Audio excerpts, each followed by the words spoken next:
Good morning. This week's Parsha is Parshas Terumah, which is one of the sedras immediately following, of course, Mishpatim, all of the laws, and even the narrative part at the end, which describes the sort of completion of Kabbalas HaTorah Har Sinai, where we get the famous phrase of Na'aseh v'Nishma. Parshas Terumah for the Darshan, or for the Rav who speaks, has always posed a challenge. Not only that Sedra, but the Sedras of the Yaakov Pekudei, which repeat a good part of what is there in Parshas Terumah as far as the construction of the Mishkan, or what we call the tabernacle, which is the forerunner of the Beis HaMikdash, later built in Yerushalayim. In fact, the Mishkan represents the mitzvah of building the Mikdash. And why is it a challenge? Because people have difficulty many times of relating to those, what we call the artifacts, although they are symbolic representations of certain ideas or some things that might have a residual symbolic meaning even in a shul, in a synagogue, such as you have the menorah, you have the ark, what is called the Aron Kodesh, but which are constructed differently in a different form, the way they appear in the Terumah, in Parshas Terumah. In fact, once years ago, I was shocked to hear at a certain rabbinic conference where one rabbi gets up, and he should have known better, and he says, these sedras of Terumah and Yaakov Pekudei, since they're repetitious, or they have all these details about measurements, about materials, about structure, are a bit boring to me. So of course I was shocked about that, because if you look at the Torah from the beginning to the end, if you delve into every word of the Torah, then you will find midrashim, or ideas or concepts of the sacred aspect of the Torah as representing the thoughts and depths of Jewish tradition and Jewish practice. Now in this Sedra, there's an interesting brief comment describing the Keruvim. What are the Keruvim? The Keruvim are translated roughly in English out of the Hebrew, the cherubim, or the angelic representation of two children who are posed right on top of the Aron Kodesh, of the Holy Ark and the Mishkan. In fact, the verse says that V'hoyo ha-Keruvim, these Keruvim, these angels, as we generally translate them, these cherubic, because a Keruv, according to Chazal, represents a child. Shekein b'bavel kevin the Tinnik Ravia, they call a child a Ravia, so these are Keruvim, like children. Per se, what do? Per se knafayim l'mayla, they spread literally their wings. They have wings, they spread them above, and al bekan l'mayla, bekanfeim, seichin bekanfeim ala kapeus. They spread their wings above, they reach above, on the kapeus. The kapeus is the top of the Aron Kodesh. That's the way it looks, you know, it's an ark, it's a container. So there's a brief, very incisive comment by the Bali Tesis on the Torah. The Bali Tesis on the Torah just add, what is the significance that they spread their wings above, l'mayla? So he says three words, they say three words. Derech hanova v'yira, the way of humility and of awe, or fear. So what does that signify? That they spread their wings up above in a manner befitting humility, or displaying humility, and also awe at the same time. Now, I've seen an interesting comment which I would like to expand upon, which has relevance on certain levels. The concept is found in the Sefer Or, it's called Or HaNefesh, which is a Sefer written in more contemporary times from a very prolific Mussar writer, Reb Chaim Zajcik of blessed memory, who was from the Novarodoki yeshivas from Poland, escaped the Holocaust. He wrote many sforim dealing with Mussar, and even certain things that were like a mini encyclopedia of brief anecdotes of Bali Musar called the Me'eres HaGedalim, which came out many years ago in the 50s. Anyhow, in this sefer, which has what we would call symbolism, discourses of commenting on the Sedra, he expands on what the Bali Tesras mean, where the Keruvim spread their wings about Nova v'derech Hanova v'yira.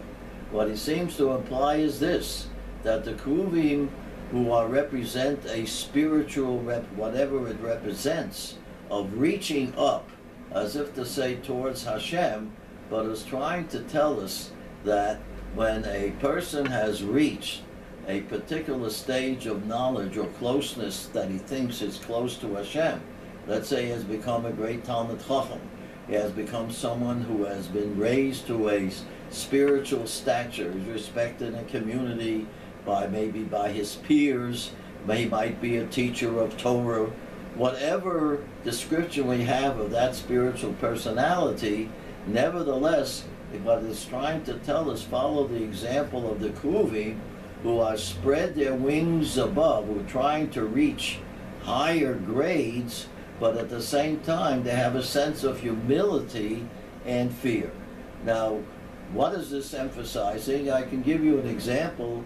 I once heard at different conferences of scholars, of rabbinic authorities, I once heard a very outstanding, was known as an outstanding Talmid Chacham, who got up, and I would say he was a bit overconfident. It represents a certain aspect of arrogance or certainty which cannot be used within the background of Torah learning or Torah aspirations. He once gave over a very interesting pshat, an explanation on a Talmudic text, and after that he added, this is le'amita shel Torah. This is the truth of the Torah. In other words, this is the actual meaning of this. There is no other meaning besides my explanation what we have here.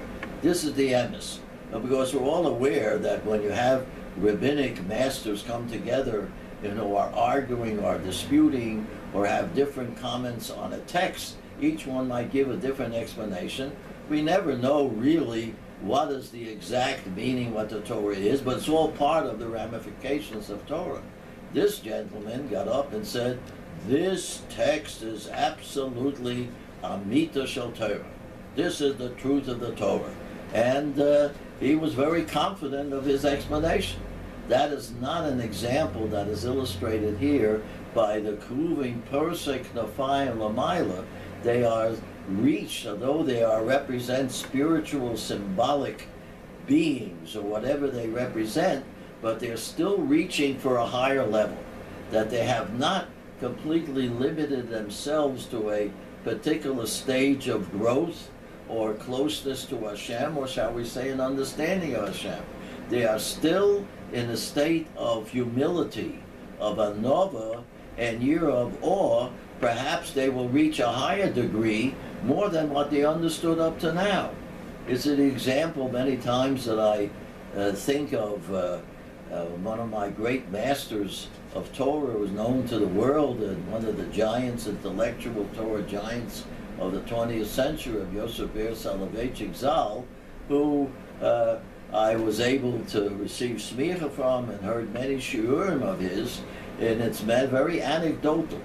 And many times he would give a shiur with and when he was very extraordinarily prepared with all of the texts, with all of the commentators, and his remarkable, what we used to call chidushim, his novel explanations of the different shittas, of the different aspects of how to explain a text of Talmud, or whether it was a rabbinic text, or even a posik in Chumash, with all their commentators.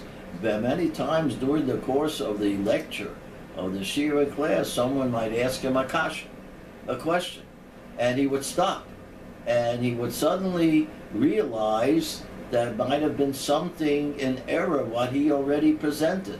He wouldn't gloss over it. He would not shout down the student if he saw that there was a great deal of truth and direction in his question. he would think about it, and either he would spend time just sitting trying to answer it, or he would come back the next day and say, now look, I reviewed what I said before, I made a mistake, or I made an error in interpretation, I'm changing my whole shot. So here is someone who has, it's really impossible to describe this master's intellectual prowess and grasp and swift and lightning grasp of texts and ideas, and to come and admit before the whole class, the whole group, that he made an error, because he approached his reaching, just like the Keruvim reach for a higher degree by the Oren Kodesh, by the Ark of Torah. He reached higher than what he had already accomplished. He didn't stay with that particular text. He was ready to change it and reach higher. And it came out of a sense not only of intellectual honesty, but of humility and fear of Hashem, exactly the way the Torah should be taught. That there always is a reach, an outreach, a grasp to go higher and higher, never to be totally confident of that which you have learned, which you have accomplished, and which you seem to understand. There's always room for, even later on, when you come to seeming conflicting ideas, to revise, to change the direction, but as long as it comes out anova v'yira, with humility and yefir of Hashem, not to, of course, to destroy the text or change it to such a thing that it would be shelo b'derech haTorah, not in the way of Torah, but also to raise it to a higher level. That's the message of the Keruvim, raising literally their wings to a higher degree.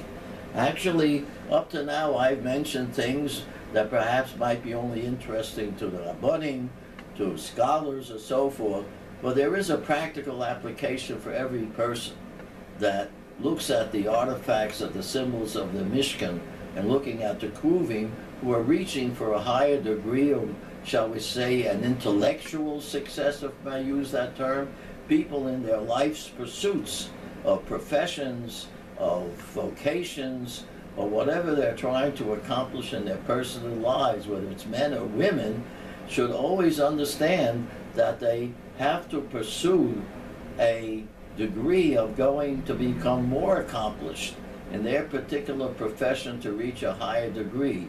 Not to say that right now I am the very personification of perfection that I can't reach for further. But the point is, in going to the goals of success, it must be b'anova v'yira. It has to be with humility and fear of Hashem. Regrettably, there are many people in life that pursue brilliant careers, and they come in contact with other people, and after a while they might forget that they might injure other people in their pursuit of that. That's not in a way of anova v'yira. That's not the way of humility and fear of Hashem.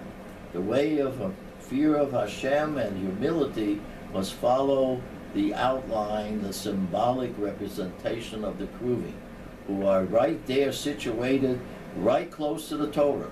You have to have the mind, so to speak, in the direction of Torah, reaching out higher to pursue even your own goals.